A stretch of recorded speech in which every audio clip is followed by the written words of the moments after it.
入れの仕方どういう？お手入れの仕方は、まあこれは一般的に目詰まりしてなければいいんで、はい、こうやってゴミ取っただけだと、まあこういう状態だからやっぱりちょっと若干目詰まりしてる。はい、何かおすすめな道具ってありますか？おすすめな道具、まあ水洗いがいいんじゃないかな。水洗い。はい。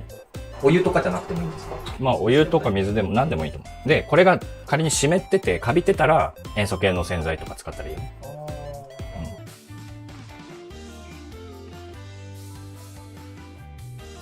こんな感じ。